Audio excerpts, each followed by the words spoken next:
Bonjour, bienvenue à studioartfolie.com. Mon nom est Claudine Delaunay, votre animatrice à la créativité au rendez-vous. Aujourd'hui, je fais une petite capsule de trouvailles de Claudine et d'un mélange aussi de trucs et astuces d'une façon qu'on peut récupérer nos retailles de carton, des petits morceaux qui traînent partout. C'est une idée de Jennifer Maguire. Et puis, j'ai trouvé ça absolument fantastique. Alors, l'idée, comme vous pouvez voir ici, voyez-vous qu'il y a comme un dégradé. Il y a de la brillance parce que je vais vous dire que j'ai fait différentes étapes après, là, mais regardez le dégradé de couleur dans mon motif ici. Alors, ça, j'ai obtenu ça. C'est ça ici. Ce que vous faites, c'est que vous taillez des... Ben, moi, j'ai allée dans la même palette de couleurs, là, style dans le monochrome, dans les bleu-vert. Vous taillez le même morceau à la même grandeur 3 fois. Ben, moi, c'était pour avoir un dégradé 3. Vous pourriez avoir plusieurs couleurs plus petits. Alors, ça ferait encore plus de dégradés pour un petit motif comme ça ici. Vous le collez un petit papier Allando, papier collant. Voyez-vous ici, j'ai une retaille. C'est des restants. Alors, moi, j'ai fait ça 4 fois. Puis, j'ai 4 cartons comme ça. Et puis, là, ce qui arrive, c'est qu'après ça, je choisis le motif que j'aimerais tailler, qui aurait un effet, justement, excusez, là, de style arc-en-ciel, finalement. Alors, j'ai pris ce poinçon-là, ce die-là, de Botanical Tag, dans le catalogue annuel 2018-2019. Et puis, c'est ce que j'ai taillé. Une shot à la fois, mais je pense que vous seriez capable peut-être de passer 2 cartons à la fois. En tout cas, je t'allais une fois, une coupe à la fois. Alors, vous voyez ici ce que ça donne quand on coupe, quand on taille.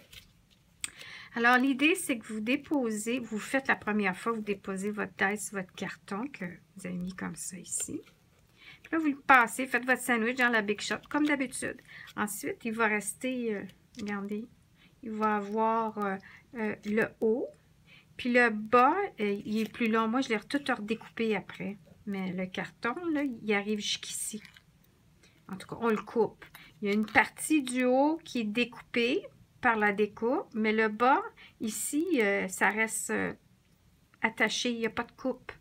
Alors, ce qu'on fait, si on veut avoir juste le motif, on découpe au contour comme ça au ciseau. De toute façon, je vais faire à un moment donné une petite vidéo, là, côté pratique, pour vous montrer en plus en détail. Si je vois que j'ai de la demande. Alors, voyez-vous, c'est que j'ai découpé au ciseau ici le contour. Mais quand vous le passez dans la Big Shot, il y a une partie qui est découpée, qui est le haut, comme ça ici. Puis le bas, il reste comme ça. OK?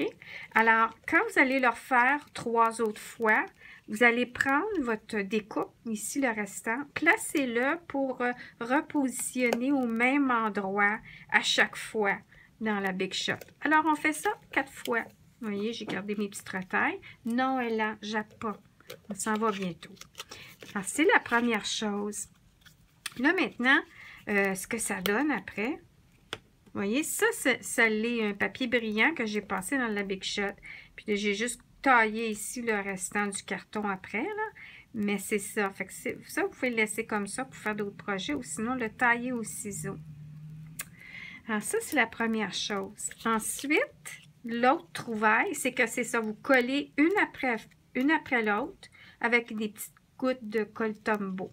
Et ça fait une épaisseur comme le 60 ici. C'est la même technique que j'ai fait. J'ai passé 4 fois dans la Big Shot et j'ai collé un par-dessus l'autre. Ensuite, pour la brillance ici, c'est que je suis passée au Versamark.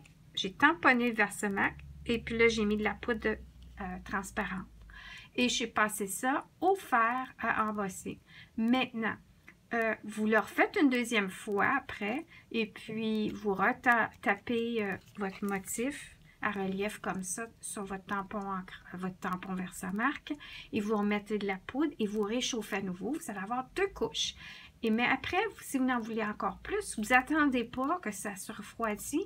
Vous faites simplement déposer de la poudre et la substance va rester quand même et elle va adhérer parce que c'est encore chaud. Vous le passez saupoudrer, secouer l'excès et passer au fer embossé. Et vous pouvez faire ça comme 4 fois, 5 fois, dépendant de l'épaisseur, de l'effet glacure que vous voulez.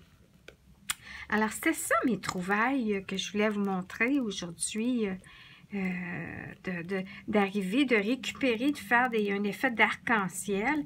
Je vais arriver probablement avec un autre projet qui va être encore plus pétant et puis avec plus de couleurs. Ici aussi, c'est que je suis arrivée, puis juste avant de commencer l'embossage, j'ai mis du Wink of Stella couleur transparent, mais je suis allée un peu fort. Alors, je trouve que ça elle atténue un petit peu les couleurs de mon carton. Alors, c'est pas quelque chose que je referais. Ensuite, vous allez vous demander, c'est quoi ce petit carton-là? Ça va être un petit carton. Il me reste juste à écrire un petit quelque chose, un petit message ici. Et puis, c'est un restant de pochette de matériel que j'avais dans Paper Pumpkin. C'était le mois de février 2017, si je ne me trompe pas.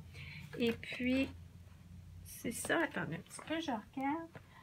Oui, c'est ça. Many Happy Birthdays. Et puis, ça, c'est du papier brillant. Je pense que ça a été retiré ou on le recevait comme cadeau de celebration. Je ne me souviens plus. Mais ça va tout dans les mêmes palettes de couleurs que le Mon Studio. Et puis, regardez, c'est ça ici, la trousse de Paper Pumpkin. En ce moment, vous êtes capable d'obtenir juste la recherche à 10 $. Et ça ici, c'est fantastique, toutes les démonstratrices qui ont fait des vidéos sur des projets alternatifs et dont moi, j'en ai fait pour donner en cours. Et puis, je me suis basée sur d'autres démonstratrices et puis regardez des effets spéciaux, projets alternatifs. Comme celle-là ici, j'en ai fait une vidéo. J'étais fière de mon coup. Fait un vœu. Et puis ça ici, c'était l'utilisation de l'enveloppe qui venait avec un des projets. On parle ici des enveloppes comme ça ici. Ça, c'est... En tout cas, et vous allez voir en allant sur les vidéos, puis regardez, bonne fête. Et là, tu glisses un message, l'argent, ou une carte de crédit, ou une carte cadeau. Et puis, avec la petite... attache parisienne, française. Et puis, un autre, c'était pour donner comme un effet là, de porte-clés, mais en même temps, c'est encore une fois pour glisser une petite carte. Et puis, on avait fait ça à mon atelier. Et celle-là, je vous dis. Puis ça, c'était le jeu des tempes. Hein? Les mots sont en anglais, mais les motifs, il y a toujours des motifs le fun. Et puis... ce que je vais faire pour Paper Pumpkin, je vais lancer à un moment donné, je vais commencer cet automne, je vais commencer Paper Pumpkin Party sur Facebook Live et puis je vais m'organiser pour faire l'annonce officielle dans une infolette. Alors si vous n'êtes pas encore abonné à mon infolette, hein, abonnez-vous. Et ça va être mensuel et puis je vais donner tous les détails de comment vous pouvez participer à vous joindre à moi, à réaliser des belles petites choses avec la trousse Paper Pumpkin mensuelle de Stampin' Up. Alors, ceci dit, je vais vous souhaiter que ta journée soit un bouquet de bonheur. Et puis, on se reparle bientôt. Alors, merci et bonne fin de journée.